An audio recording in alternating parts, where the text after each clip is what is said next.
After studying this module, you shall be able to know what is economic impact assessment, that is EIA of a project, learn the tools and methods of EIA, identify the best available project to be undertaken, and evaluate alternative projects based on cost benefit analysis, and then analyze cost benefits, project targets and outcomes. Introduction. The prime objective of project economic appraisal or analysis is to help design and choose projects that enhance welfare of a country. The role of economic analysis is to answer questions about the impact of the project on the agency undertaking the project, on economy and on different stakeholders. Economic impact assessment lays out the risks associated with the project and its sustainability. In particular, the tools of EIA help in the following: to decide whether the project should be undertaken by the government or by a private entity, to estimate fiscal impact of the project, to determine ways of cost recovery and effectiveness, to assess social and environmental impact of the project and its contribution to distributional and welfare objectives of the society. Now, what are the steps taken in economic analysis? Let us first define the objective of the project. The first step of a project involves identifying and defining the objectives of the project. Clarity in definition is of paramount importance to select the tools of analysis and indicators and outcomes that would define success of the project. The range of objectives that are chosen for the project determine the tools of economic analysis. For example, if reduction in costs is objective, then comparison of different cost benefit ratios of alternative projects might be adequate. If the project's objective is to improve status of health, then the alternative interventions have to be compared on the basis of the impact on health status. In essence, clearly defined objective is essential to determine the set of feasible alternatives to obtain the desired result. Defining the counterfactual. The most fundamental question to be answered is that of defining the counterfactual. That is, what if the project is undertaken versus what if the project is not undertaken? How to gauge the impact of the project across groups in the society? The difference between the situation with and without the project is the basis for calculating the incremental costs and benefits of the project. Is the project the best alternative? After having defined the counterfactual, another important issue concerns the examination of alternatives. What are the plausible alternatives to the project? What is the basis of difference among alternatives? Do they differ on the basis of technical specification, policy or institutional reforms, beneficiary locations, financial arrangements? Repeat, or do these differences are scale and time variant? How would the alternative achieve the same goals under different costs and benefit structure? Does the project have separable components? Some projects can be undertaken in isolation, while others call for an integrated package. This has very important implications for cost and timeline. For example, a power generation project to be successful has to be accompanied by transmission and distribution facilities. Project's impact and fiscal situation and financial sustainability of the project. Cost recovery is important to maintain fiscal balance for macroeconomic stability. The implications of project on public expenditure and revenue need to be assessed. Cost recovery may also be different in terms of losers and gainers of the project. Distributional equity needs to be kept in mind while doing project analysis. Cost benefit analysis. Identifying costs and benefits. The next step involves identification of costs and benefits. This needs the calculation of projected costs and benefits. However, not all costs and benefits need to be included. Also, it is required that the social opportunity costs of the projects be evaluated. Economic analysis, therefore, must take a holistic view of the project in terms of its impact on the entire society.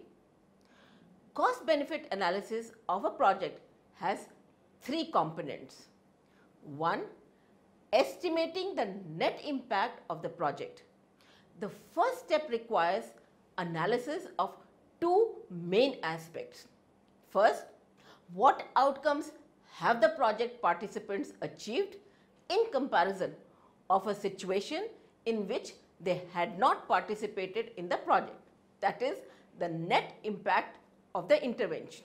Second, any scale up of the project to include more beneficiaries would result in the same net impact or not.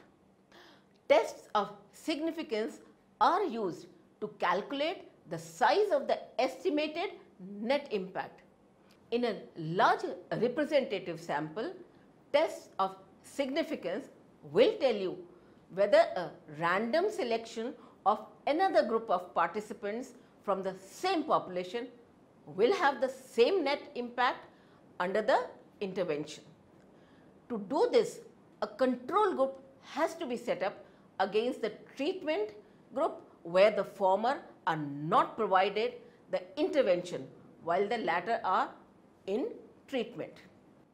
Estimating the social costs and benefits of the intervention in monetary terms.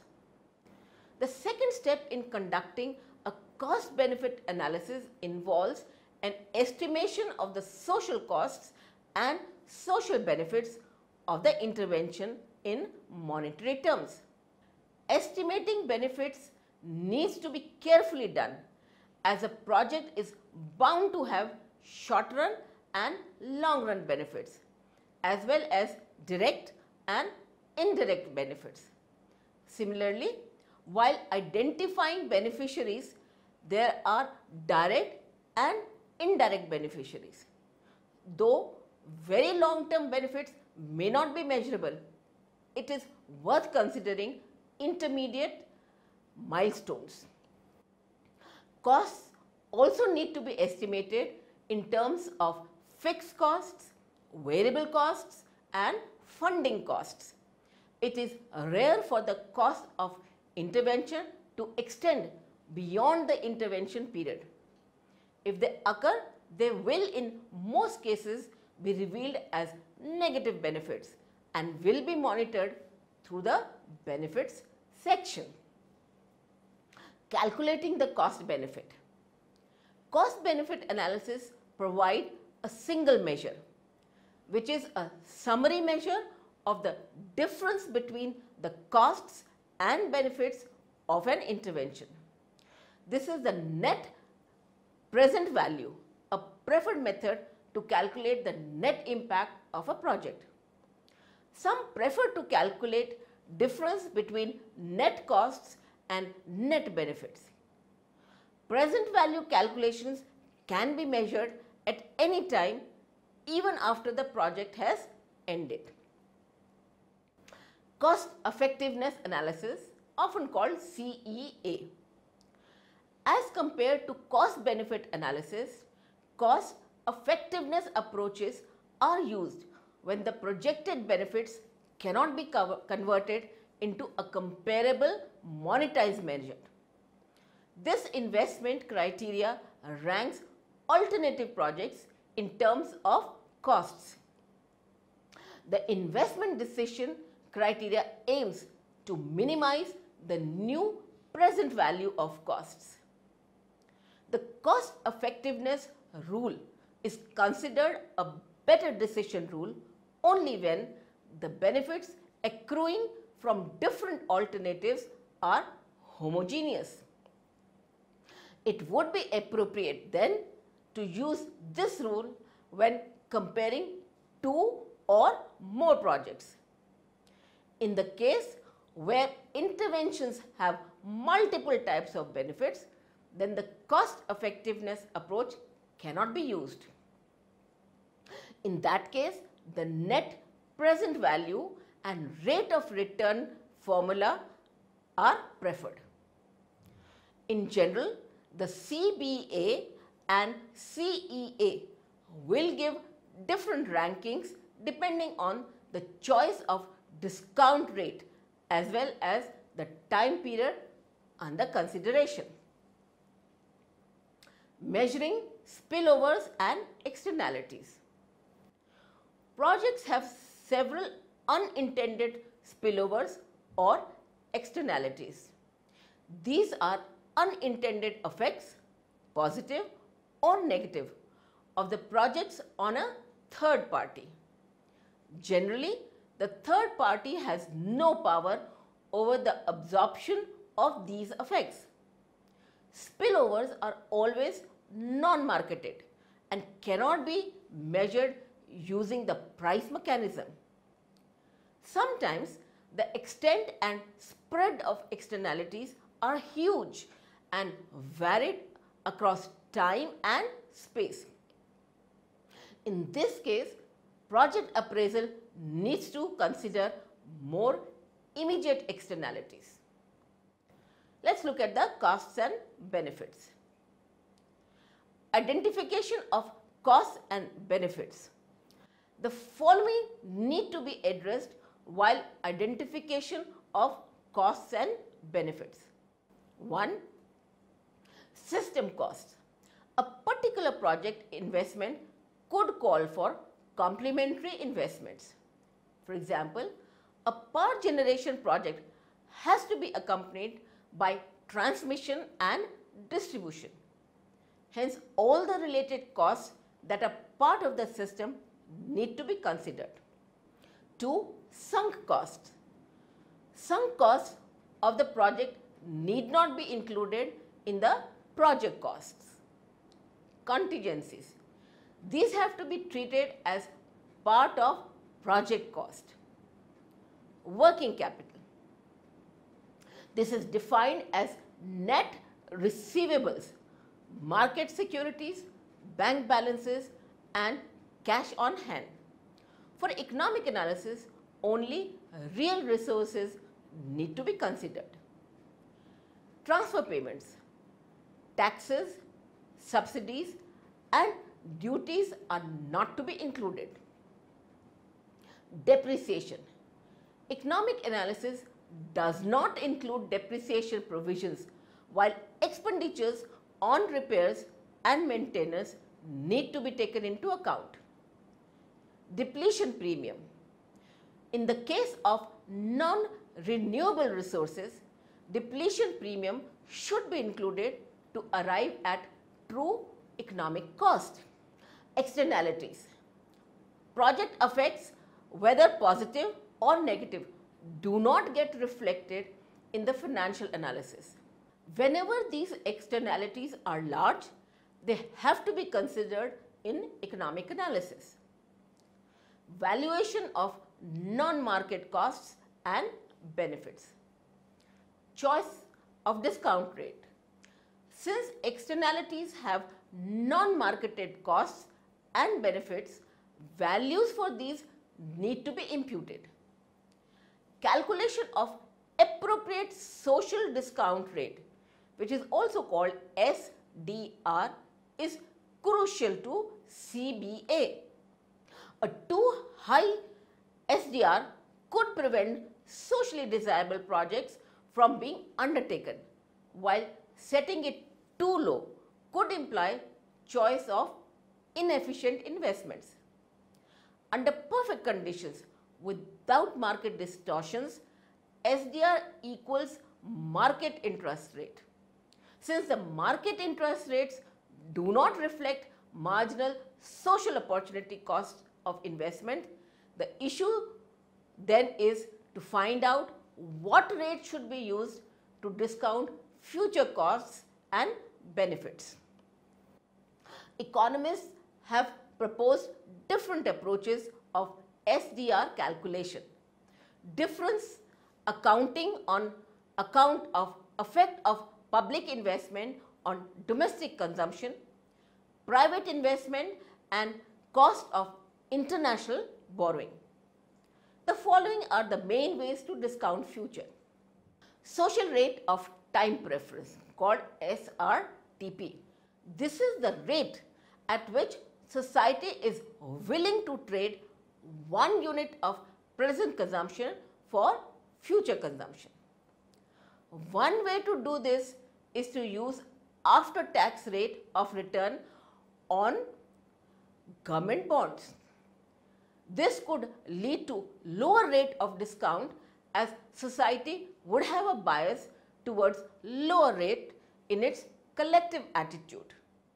The other method is formula based on growth model. SRTP, which depends on utility discount rate reflecting pure time preference, elasticity of marginal utility of consumption and annual rate of growth of real consumption per capita. Marginal social opportunity cost of capital, called SOC. Merlis and Baumol and others propose the use of SOC based that both government and private sector compete for the same scarce resources available to an economy. Therefore, both should yield same returns. Weighted average approach. Using SRTP as discount rate leads to the omission of impacts of public projects on funds available for private investment.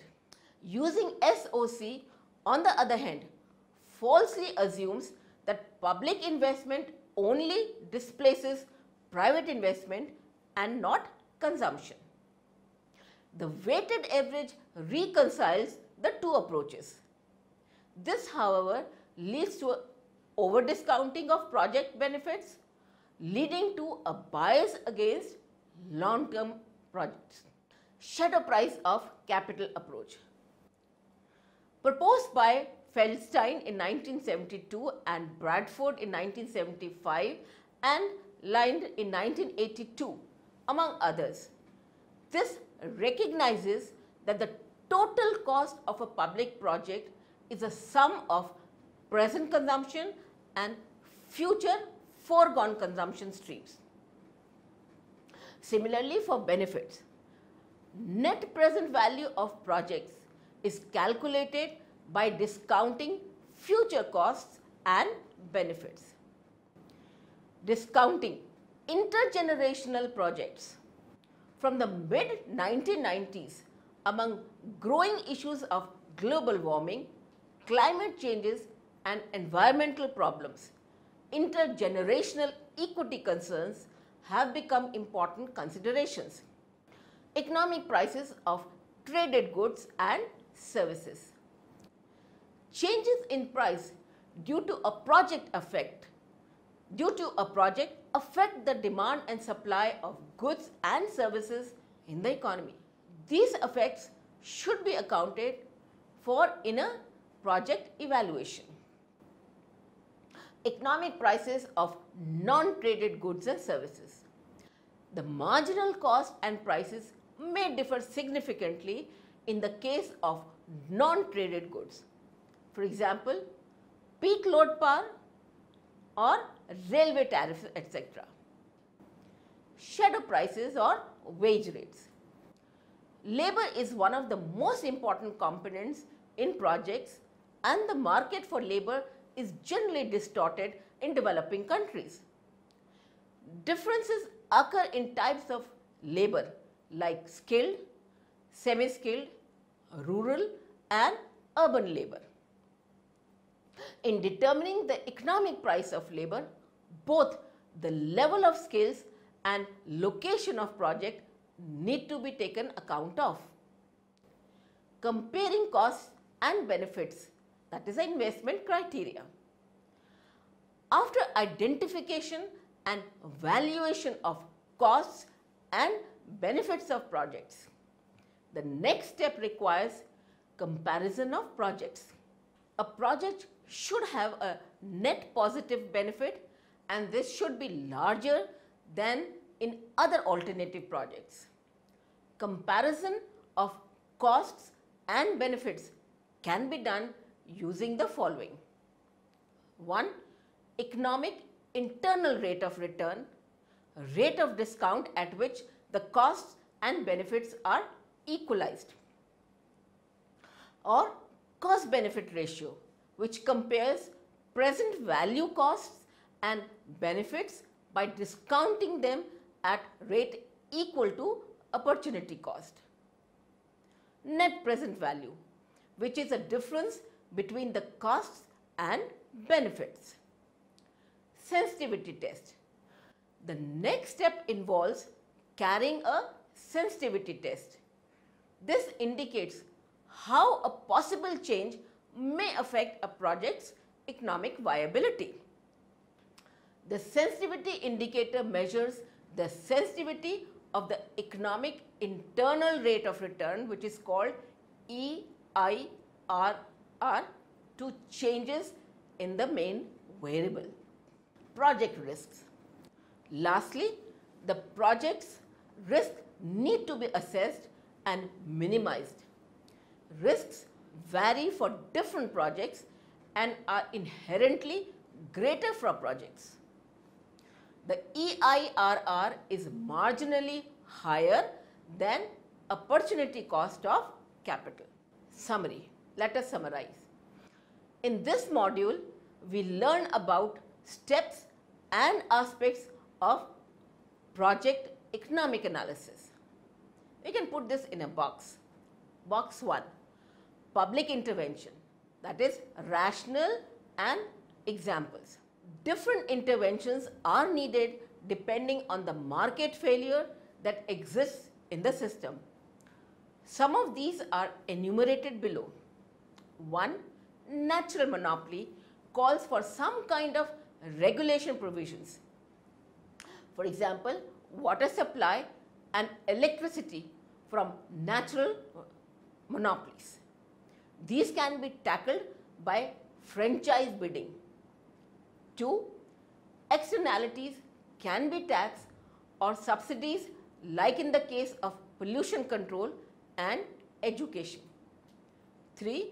In case of public goods, when exclusion is difficult, like rural roads and public health, an intervention calls for provision of these.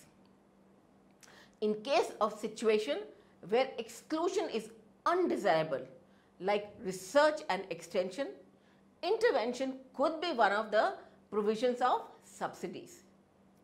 4. Information failures or incomplete markets call for regulation, taxes or subsidies, like in the cases of rural development, farmer credit, capital markets and insurance. Table 1.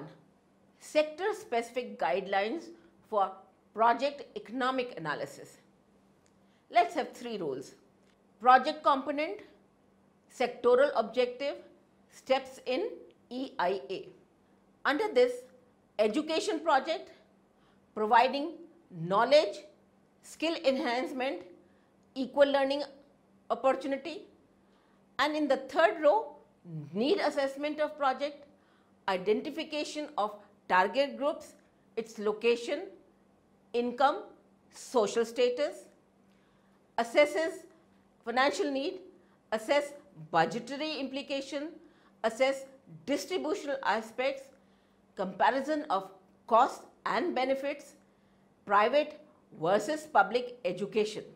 Again, in case of health sector project, prevention or control of diseases, improved health status of children and women, creating health awareness.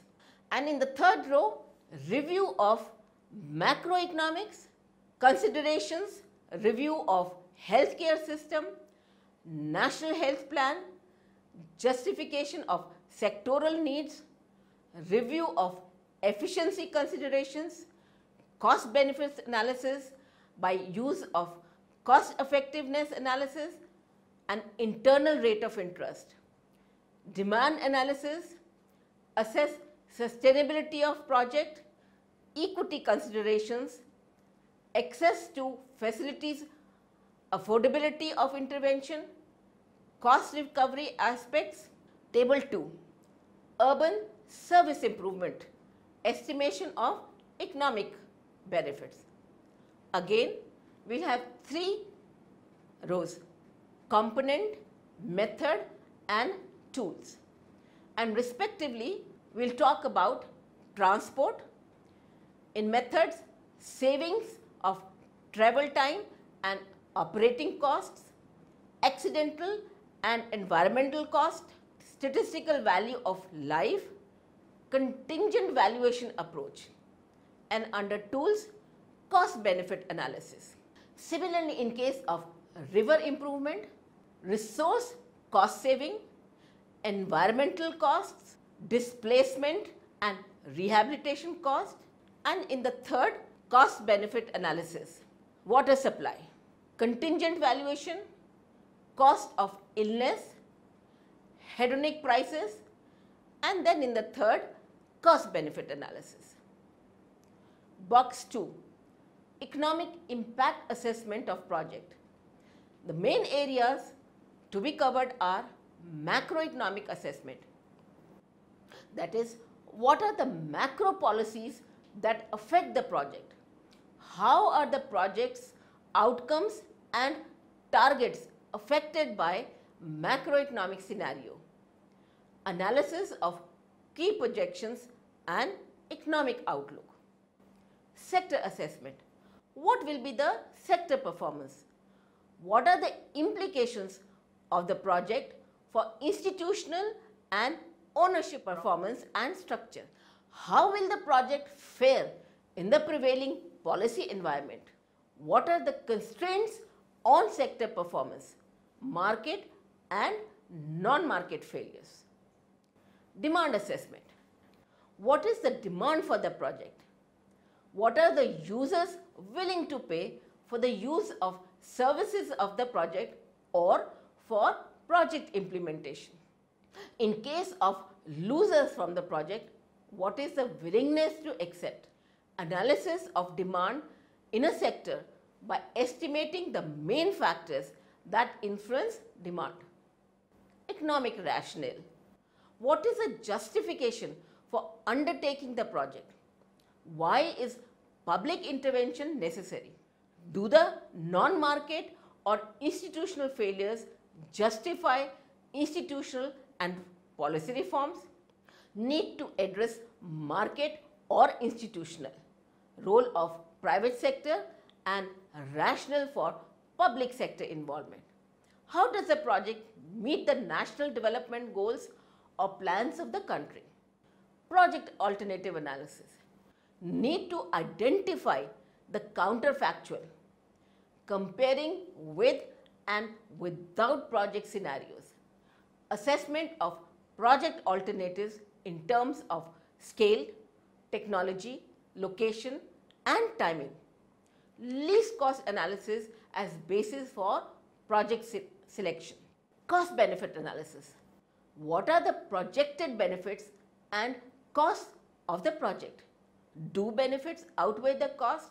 Estimation of benefits and costs among alternative projects using cost effectiveness analysis, wherever needed, choosing price level for shadow pricing, estimating net present value and internal rate of return for each part of the project and the whole project.